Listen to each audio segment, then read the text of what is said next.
क्या आप जानते हैं कि कुरान मजीद पर रिसर्च करने वाले गैरी मिलर ने अपनी तहकीक के 2 रिजल्ट्स निकालकर दुनिया को दिखाए थे। वो लिखता है कि मोहम्मद सल्लल्लाहु अलैहि वसल्लम के एक चचा का नाम अबू लहब था।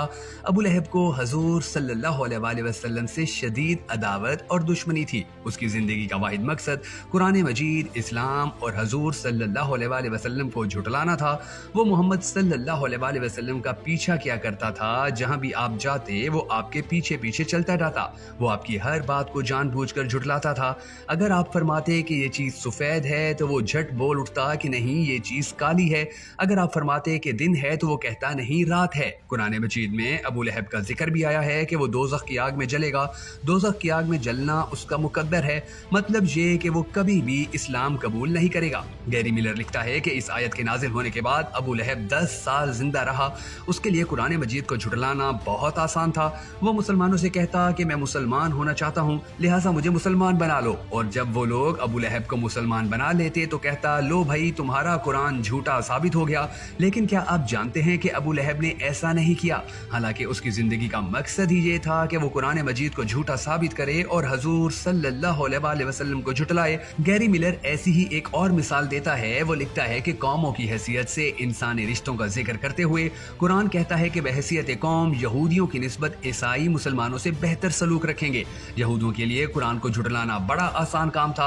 यहूदी मुसलमानों से मेल जोल बढ़ाते, उनसे हमदर्दी का इजहार करते, उन्हें अपनाते, फिर कहते कि मुसलमानों देखो तुम्हारा कुरान गलत साबित हो गया है। चूंकि हम मुसलमानों से ईसाइयों की निस्बत बेहतर ताल्लुकात के हामिल हैं, तो अब हम सच्चे और मुसलमानों की किताब झूठी साबित हो चुकी है। लेकिन यहूदियों ने ऐसा नहीं किया और उनके हालात देखकर लगता है कि मुस्तकबिल में भी यहूदी ऐसा नहीं करेंगे। गैरी मिलर ने तो बड़ी रवादारी से ये बात की है, लेकिन हकीकत ये है कि यहूदियों का मुसलमानों से जो रवैया है वो कुरान को झुटलाने के बजाय उसके दावे को शिद्दत से तकवीयत देता है। मिलर कहता है कि कुरान पढ़ने से पहले मैं हैरान हुआ करता था कि ये कैसी किताब है कि हर फिरकावार अपने नजरियात के जवाब के लिए कुरान का ही हवाला देता है, हालांकि उनके नजरियात मुसलमानों और इस्लाम के बारे में मुख्तलिफ या मुतजाद होते हैं। आज अक्ल शऊर को मानने वाले भी कुरान का हवाला देते हैं, जज्बे और वजदान को मानने वाले भी कुरान का ही हवाला देते हैं।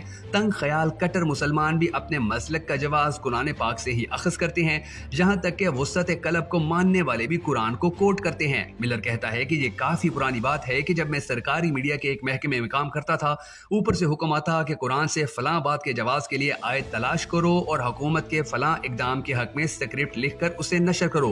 हुक्म मौसूल होने पर हम मौलवी साहब को बुला भेजते, जो कि हमारी मीडिया टीम के ही स्टाफ मेंबर थे। मौलवी साहब बगैर किसी तरद्दुद के आयत ढूंढकर मुझे उसका तर्जमा लिख देते और मैं स्क्रिप्ट लिख देता। उन दिनों मुझे कभी एहसास नहीं हुआ था कि हम कुरान को इस्तेमाल कर रहे हैं और लॉजिक के असूलों की खिलाफ वर्जी कर रहे हैं। हम प्रीमिसेस से नतीजा नहीं निकालते, बल्कि नतीजे के लिए प्रीमिसेस तलाश करते हैं। इसे लॉजिक की जबान में रुकावट बिफोर दी हॉर्स कहते हैं, यानी उल्टी गंगा बहना। यानी हम कुरान पर ईमान तो नहीं रखते थे, उसे गलत साबित करने की कोशिश भी करते थे, मगर इसी चक्कर में हम उसे सच्चा भी मान रहे होते थे और उसे सच्चा साबित भी कर रहे होते थे। मिलर का कहना है कि ये सब कुछ जानकर मैं एक ही नतीजे पर पहुंचा कि मुसलमानों का कुरान और उनका ईमान कभी गलत नहीं हो सकते हैं। दोस्तों, अगर आपको